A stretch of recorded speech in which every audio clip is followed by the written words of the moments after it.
Hello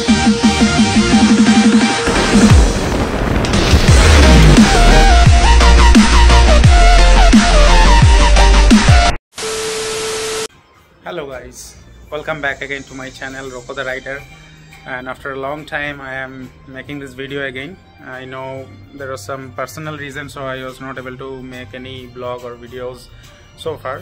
So today I got a chance to make one vlog, and it's going to be a travel vlog. So it's not so far, I am traveling now, so it's nearby only to my hometown. So we came to Digha along with my family, and this vlog is I'm going to make in Bengali. তো এখানে যে নতুন জগন্নাথ মন্দির হয়েছে সেটা দেখতেই আমরা আজকে এসেছি এখানে মা বাবার সাথে। তো সেটাই ঘুরে দেখব। আর আমরা যে হোটেলটায় উঠেছি সেটার নাম হচ্ছে অ্যান্টিক। এটা 5 স্টার হোটেল বলা চলে, ফ্যাসিলিটি খুবই ভালো। আমি হোটেলের পুরো এরিয়াটা তোমাদের ঘুরে দেখাবো, আর আমাদের রুম ট্যুরটাও তোমাদেরকে করে দেখাবো। সো জুড়ে থাকো ব্লগের। তো অ্যাজ ইউজুয়াল একটা স্মল রুম ট্যুর হয়ে যাক। সো আমাদের এন্ট্রান্সের দরজাটা আমি আর বাইরে থেকে এখন দেখাচ্ছি না। তো রুমের ভেতরে আমরা অলরেডি এন্ট্রি করে গেছিলাম, আর এখানে কিছু জামা কাপড় এলোমেলো হয়ে পড়ে আছে, প্লিজ কিপ ইট অ্যাসাইড। আর আমি আমার ভাইয়ের সাথে এই রুমটা শেয়ার করছি আজকে।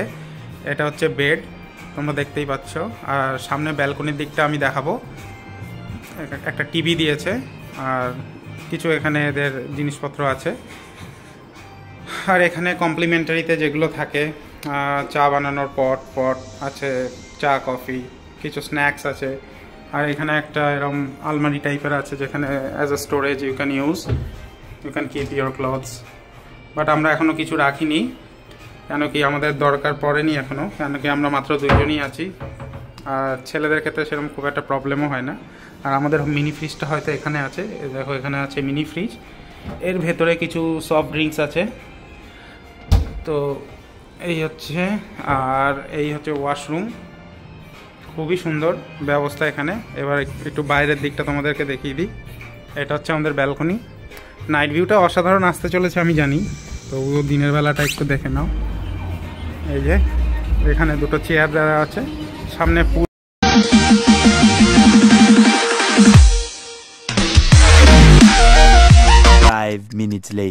সময় হচ্ছে 5:05, আর অলমোস্ট এখন বাইরে মানে সন্ধ্যা নেমে আসছে প্রায়। এই সময় আমরা এখন বেরোবো, মানে যেই উদ্দেশ্যে দীঘায় আসা মেনলি জগন্নাথ মন্দির দেখতে যাওয়া, তো সেটা দেখতেই আমরা এখন যাব।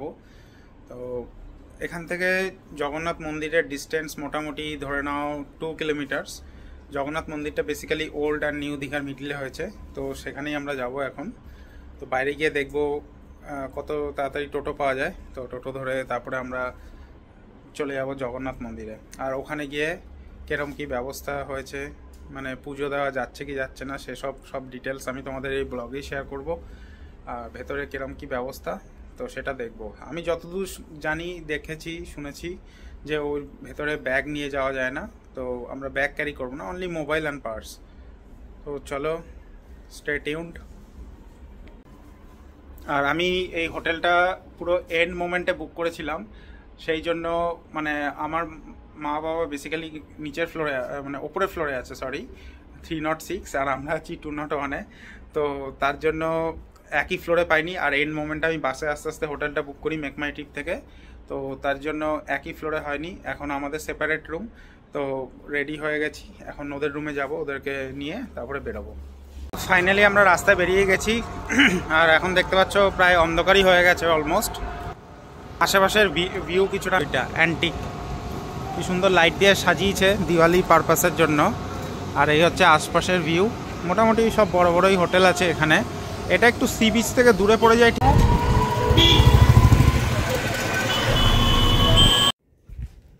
সো তোমরা দেখতেই পাচ্ছ, টোটো করে এসে আমরা অলমোস্ট চলে এসেছি জগন্নাথ মন্দিরের কাছে। এখন আমরা দাঁড়িয়ে আছি হচ্ছে লাইনে। সো এই লাইনটা সামনের দিকে এগিয়ে যাচ্ছে, এটা পুরো জগন্নাথ মন্দিরে ঢোকাবে আমাদের গেট নাম্বার 2 দিয়ে। তো অলমোস্ট আমরা গেটের খুব ক্লোজ চলে এসেছি। এটা হচ্ছে গেট নাম্বার 2। লাইনে আমরা অলমোস্ট দাঁড়িয়েছিলাম 5 to 10 minutes, more than 10 minutes. Now we are at the close to the main gate. তো এখন আমরা মেন এন্ট্রান্স থেকে ভেতরে ঢুকে গেলাম। আর ভেতরটা খুবই সুন্দর, পুরো মার্বেলের কাজ। আমি যতদূর শুনেছি এই মার্বেলগুলো সব রাজস্থান থেকে আনা হয়েছে। পুরো মানে অফ হোয়াইট কালারের মার্বেল, খুবই সুন্দর ভিউ।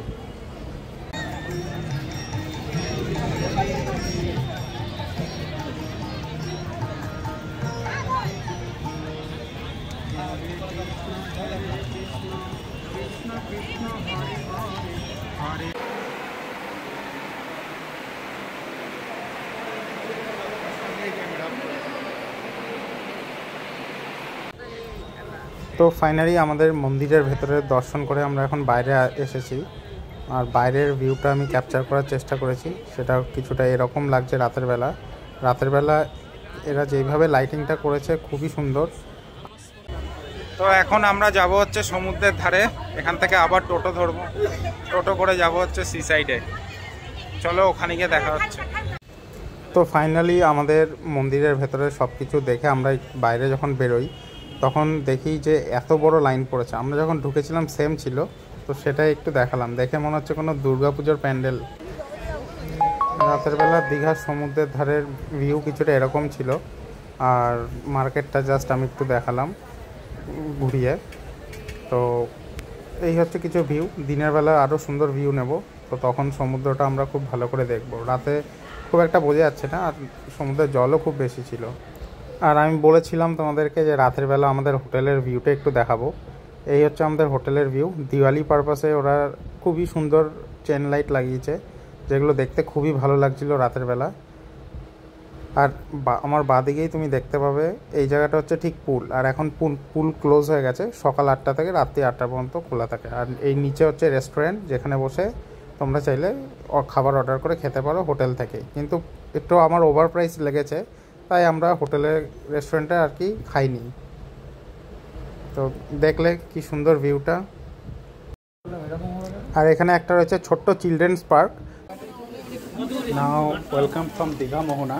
পরের দিন সকালবেলা আমরা দীঘা মোহনায় চলে এসেছিলাম। এই মার্কেটের রাস্তা ধরে আমরা হাঁটতে হাঁটতে যাচ্ছি।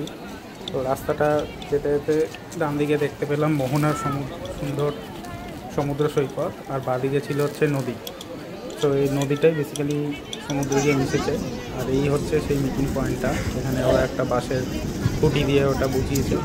তো খুবই ভালো লাগলো দেখে। সকালে পরিবেশটা খুবই সুন্দর ছিল, মনোরম। আর আমরা অলমোস্ট গেছিলাম তখন সকাল 8টা বাজে, তো একটু গরমও লাগছিল, প্রচণ্ড সূর্যের আলো। আর এই দেখতে পাচ্ছ কত লোকের ভিড়, বিভিন্ন স্পোর্টস অ্যাক্টিভিটি হচ্ছে, ওয়াটার অ্যাক্টিভিটি বলতে পারো। তো সেগুলো দেখা যাচ্ছিল। আর এই রাস্তাটা পুরো ডেড এন্ড অবধি নিয়ে যাবে। তো আমরা ডেড এন্ড অবধি যাব, যেখানে বেসিক্যালি গেলে আমরা দেখতে পাবো কি সুন্দর মানে সমুদ্র আর নদীর মিলনটা। তো চলো শেষ অবধি দেখো ব্লগটা, আশা করি ভালো লাগছে এখনও পর্যন্ত। আর আমার একটা রিকোয়েস্ট আছে সবার কাছেই, মানে একটা ভিজিটিং প্লেস, কেউ এরকমভাবে দয়া করে নোংরা করবেন না, এটাকে যত পারবেন।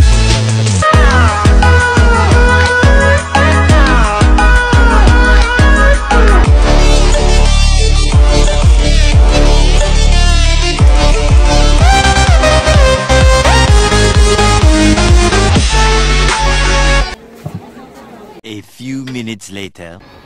আর আমরা যখন মোহনা দেখে তারপর ফিরছিলাম, এটা দিনের বেলার কিছুটা ভিউ ছিল জগন্নাথ মন্দিরের। রাতের বেলা ভিউটা তো তোমাদেরকে আমরা দেখেইছি ব্লগের শুরুতে। এটা কিছুটা দিনের বেলা এন্ট্রান্সটা এরকম দেখতে লাগছিলো, আর পেছনের মন্দিরটাকে দিনের বেলা এরকম লাগছিলো। তখন অলমোস্ট দেখতে পাচ্ছে 9টা। তো সে খুব একটা ভিড় ছিল না, রাস্তায় অলমোস্ট ফাঁকাই ছিল। একবার নেক্সট টাইম এলে দিনের বেলা জগন্নাথ মন্দির ভিজিট করে দেখবো। সো গাইজ, আমাদের হোটেলের যে মর্নিং ভিউ সেটা একটু দেখেই নিচ্ছি। এতক্ষণ দেখলে তোমরা মোহনা এরিয়াটা আমরা ঘুরে এলাম, আর এখন দেখা হচ্ছে হোটেলটা কেমন লাগে দিনের বেলা। রাতের বেলা আমি দেখিয়েছি, এখন দিনের বেলা দেখো।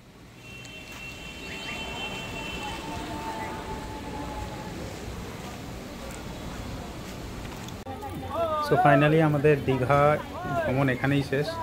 বাড়ি যাওয়ার আগে একটু ডাবের জল আর সমুদ্রের ভিউটা এনজয় করছিলাম। ঘড়িতে তখন সময় 11টা, খুবই গরম, প্রচণ্ড রোদের তেজ।